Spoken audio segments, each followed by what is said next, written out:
All right, guys, welcome back to Persona 5. The last time we met in Persona 5, if I remember correctly, the phone is ringing, and I left off on a cliffhanger because why not?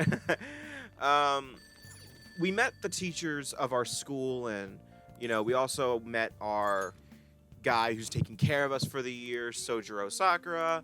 Um, so yeah, so in this part, I believe it's another really story-driven part, but I like to think that this is going to probably be the most interesting part of the week. Um, Mainly because this is where the game really starts to kick off in terms of what exactly every Persona game has the whole you get um, the character moves into the new place, they get accustomed to it for a few days, and then suddenly they're able to summon demons. Um, so, I guess I could talk about at the time of this recording. The new a new Persona 5 Scramble trailer came out today. Japan, obviously. It's for the new. There's actually a new Phantom Thief this time around, and it's a adult. I forgot his name. I can look him up real quick. I know his code name is Wolf. Let me look up his name in the wiki because I'm pretty sure.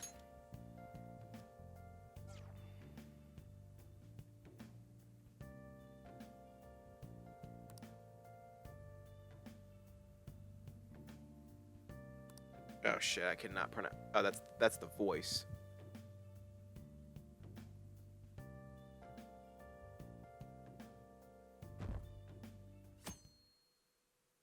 Zankichi Hasegawa. Sorry if I butchered that name hard. Um, is the new character's name?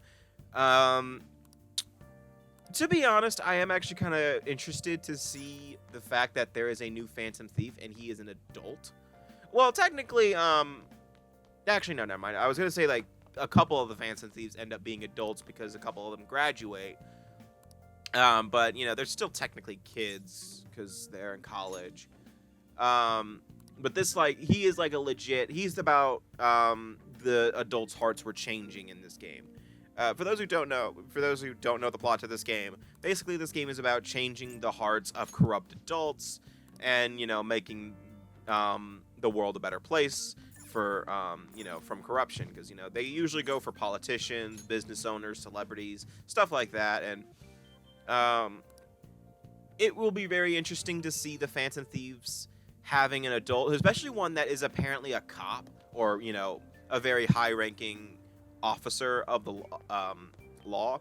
So it will be very interesting to see that, because But I really hope that they don't use him as a cop out for the main villain or anything, because I hate it when games do that. I mean, especially considering that they have a whole reveal trailer for him. But also, I just hope they don't just kill him off or anything like that. Because at this point, Scramble is walking on pretty thin ice right now with this. Because Scramble is a direct sequel to the events of Persona 5. Now, I am not sure if you need to play the Persona 5 original before going to Scramble. I heard that Scramble will not mention too many events from 5. But, I honestly don't like the fact that they're releasing a full sequel to Persona 5 on the Nintendo Switch when they have not yet released Persona 5 Original on Switch just yet. And, I mean, I am not the person who says I want a Persona 5. I mean, I would like to have a Persona 5 on Switch. I'm not saying that because, just because people are saying they want their games on Switch just because. Oh yeah, this is the yeah, hardest part of the game, ladies and gentlemen, getting to school. Yeah, for this section, just follow the path I'm going. I believe I'm going the right way for the most part. I might, yeah, I think I'm going the right way. I go pretty fast on this, so just follow the path I'm going, and you should be able to get there pretty easily.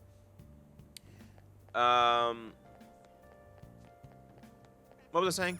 Oh, people are saying they want their games on Switch just cause, they want to. The reason I would like to have Persona 5 on Switch, other than like, Persona 5 has a lot of potential on Switch, but it's mainly because I want more people to get into this series, and I am really getting sick of Super Smash Brothers fans. You know, I hate it the most. I hate this about the Smash community, especially. They suddenly hate a game because it's Smash. Fire Emblem is the worst case for it.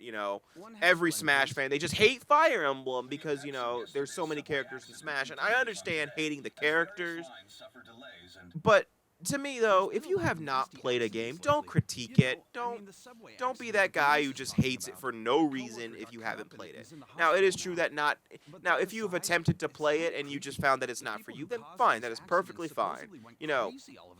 Everyone is entitled to their own opinions, but I would like you to it would make more sense if you formed your opinion based off of actual experience. Don't just go straight to hating a game because it's popular, or there's so much representation in Smash, or, everyone else hates it. For all you could like it. It is not, like, that's the main thing about the Star Wars series. I love all the Star Wars movies, even the sequels. Everyone else hates them. Everyone hates the sequels. I like the sequels. I think they're decent movies. Do they have flaws?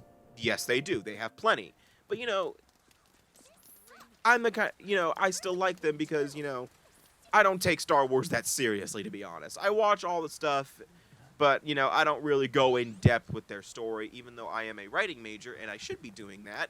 I am very bad at my job. Oh, yeah, by the way, anime cutscene where we meet our second, one of our party members, On. Yes, it is On, not Anne. Now, quick question. How did she fit her hair into the hoodie? Like, look at the size of her twin tails, I guess you call them. There is no way she fit that easily. And, there would have been a struggle to get that out. I'm just saying. I'm just pointing this stuff out. A car. Good morning. Oh, Jesus, square chin. You ride to school? You're gonna be late. Sure, thank you. Do you need a lift too? Nah. I'm sorry, Joker, you probably should have questioned that a little bit.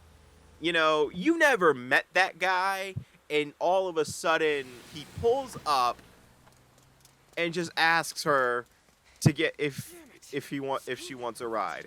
And especially that right there with Ryuji coming in and screaming pervy teacher. You'd think Joker would question that a little more and saying, that could potentially be a problem for everybody. And this is our other party member, Vulgar Boy. Oh, my God. Now, what was I saying about games? Oh, yeah, make your own opinions based on your own experience.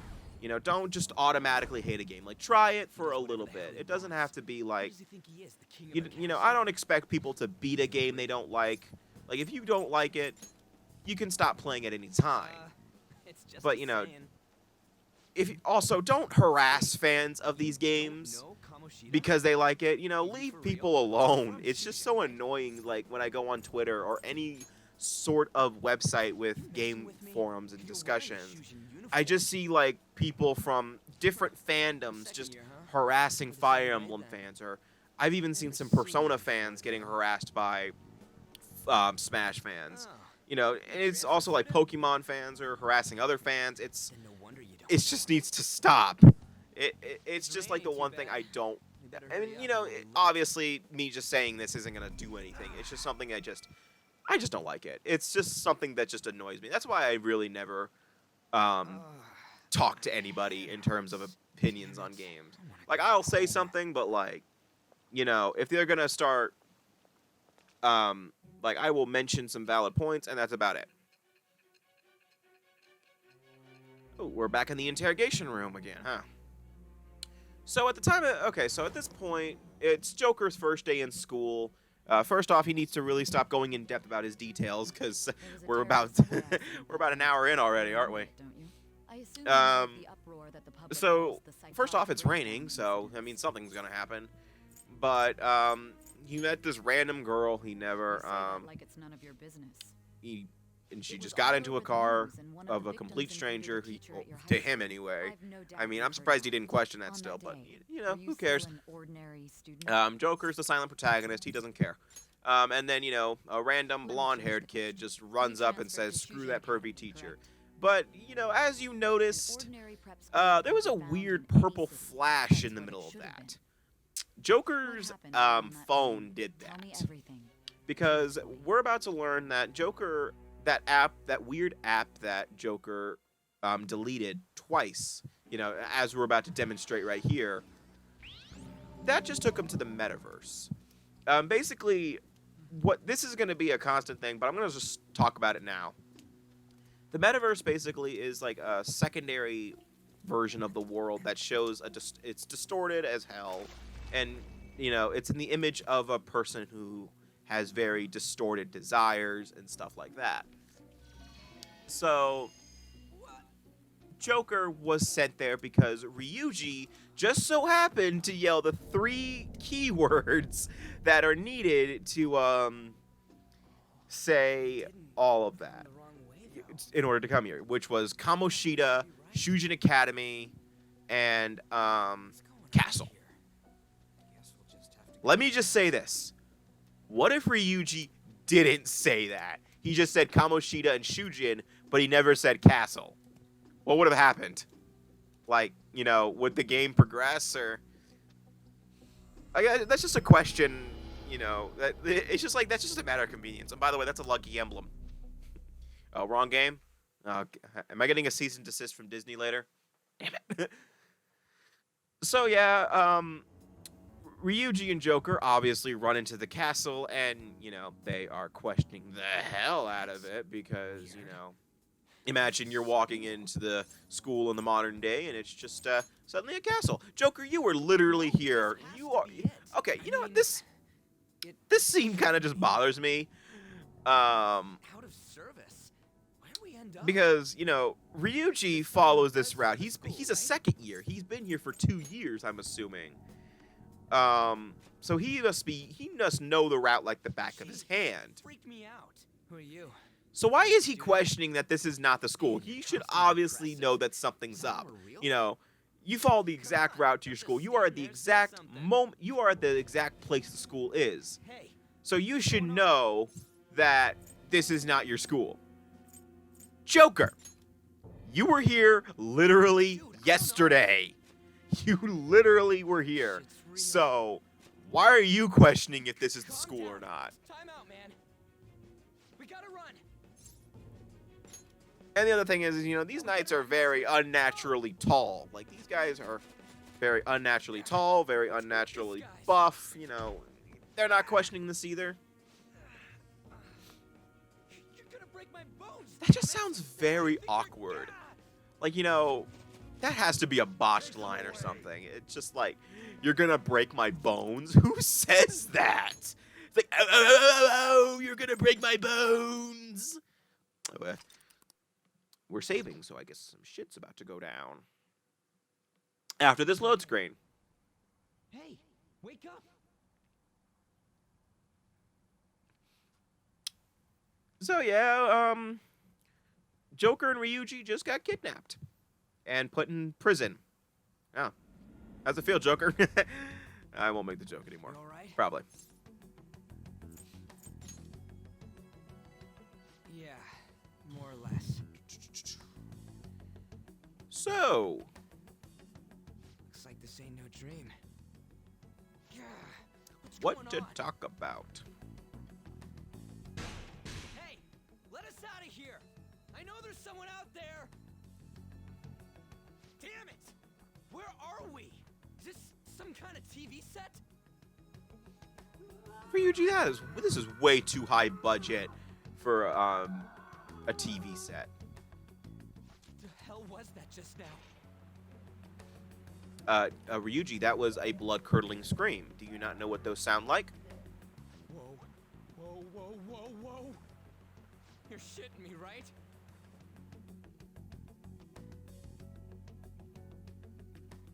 So yeah, this is actually, this is the point when we discover Joker's version of Tartarus, or technically the Dark Hour, and the TV world from Persona 4 and Persona 3 and Persona 4 respectively. This is basically where Joker will encounter shadows and summon his persona mostly. So, this is actually a very interesting way of doing it. It's a very modern way, I will admit. I do like how every game has a different way of doing their equivalent of the shadow world, I guess you could say. Persona 4's, Persona 3's, though, is just straight up weird to me. It's just like there are 25 hours in a day now. That was a little weird, but, it's better than... it's really it's an original idea, and I will give it that. And I also just like the idea of Persona 5 modernizing itself with, using the cell phone as a means of doing so.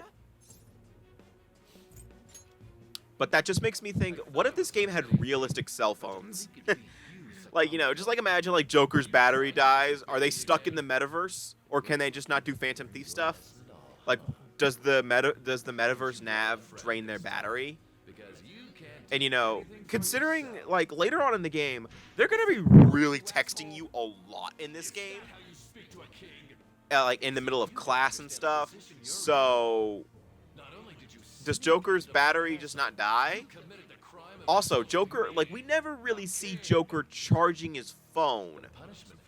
We never see him plug... as we saw in the previous cutscene, Joker literally puts the phone at his side and goes to sleep. And in later parts in the game, people will contact him in the middle of the night, and his phone will still be next to his side, and he answers the phone like nothing happened. My question is, do these guys have unlimited batteries or something? These guys are serious. I know that's going way into detail for something as simple as this. It's just this is the funniest version, honestly. It's just then again, the other one I can think of immediately is Persona 4 with the TV world. They enter the TV via a Junis display model. And, what if, so this is just me assuming, oh god, he's wearing, ew.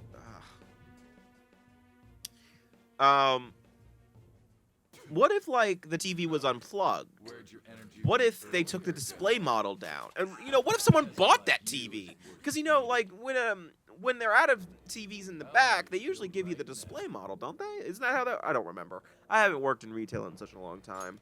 Then again, I don't know. I'm too tired to care. I just got off work, and I'm really tired. I want to go sleep. But I want to record this first before I forget.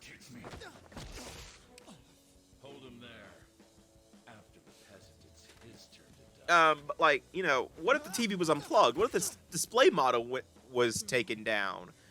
What if the power went out? Would they be trapped in the TV? What would happen? It's weird. Persona 3's, though, is the one that kind of just makes the most sense, honestly. 25 hours in a day, the power goes all the way out, so no one ever remembers anything. They really went into depth with the Dark Hour, and I'm happy about that. Oh, I love I love the Persona Awakenings in this game, by the way. They are so they're really visually stimulating. Because, Persona 3's is Persona Awakening, which was just really... They only really showed Makoto's, if I remember correctly, in such a very fashion like this. I love that one, too. Persona 4's, I don't really remember Persona 4's that well. And again, I don't really like how they summon Personas in that game anyway. They just crush a card. But I just love this way of doing it. This would honestly make sense for us powered as such. You're able to summon demons from you out of your mind or something like that, or whatever this game's doing. So it would make sense that this would hurt the first time, especially in the case of this game where it's them ripping a mask off, and so the first time it's gonna hurt and it's gonna be hard to take off But, you know, once you take it off the first time, it's easier to take off every other time. Fine. So I do like the way they do this. Like, you know, people complain that it's overly edgy. I actually like it like this. This is actually my personal favorite way of summoning personas in the game. It makes sense and stuff like that. You know, I like the idea of the characters shooting themselves in the head with a gun or an evoker in Persona 3. And, you know, the crushing card thing, you know, it's very interesting. It's a neat idea. But, you know, it also just makes me think they're playing Yu-Gi-Oh! And just crushing all the cards and pissing everybody off. Like, look at that. This is a very interesting way. Overly edgy with the blood and all that, but, you know, it's actually really interesting.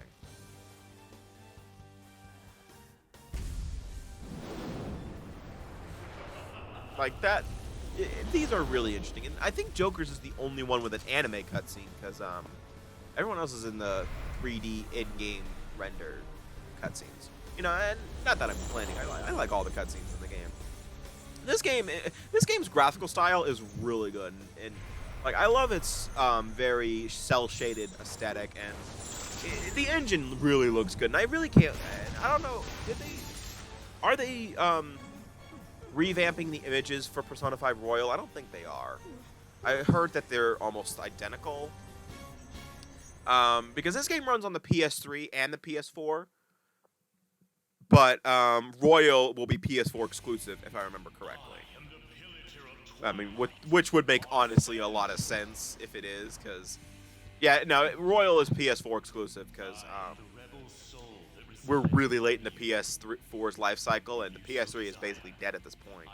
So, I still use my PS3, though, for, like, the PS1 classic stuff. Also, I love the fact that the initial personas are voiced by the same voice actor of the character. So, both Arsene and Joker are voiced by Xander Mobus. These are Pyrojack. These are level 1 enemies, my bro. Oh, by the way, I love this theme. I can't hear it right now because of my setup, but I love this theme. It's called Willpower, and it is my favorite. It's one of my favorite themes in this game. I love the battle themes in this game. You know, everyone makes the joke about Last Surprise, you know, obviously, but as a song, it's really good. And I love Keeper of Lust. It's a really good theme. It's like the mini boss theme. Blooming Villain, the palace boss theme is a really jamming tune. I also love Rivers in the Desert, but we won't hear that until way later in the game. So, you know, that sucks. But I love this game's soundtrack. This game has a rockin' soundtrack. Like, if you haven't already, I highly recommend downloading it and giving it a listen. The Royal soundtrack also is really good. I listened to some of the tunes from there, and it's really good. Persona music in general is just really good. Sorry, I just my remote fell and I had to catch it. Persona music in general is like it's really good stuff to listen to. You know, if you haven't already, I heavily recommend listening to some of them. Even the first few Persona games have really good tunes. What was that just now? The dancing games especially have really good soundtracks. So. You like that, you son of a bitch? You mean this? He did say the key, right? Do you know what a key is? Okay, it's locked. Damn you! Hey, what was that just now? And your clothes. Whoa, it went back to Okay, quick question.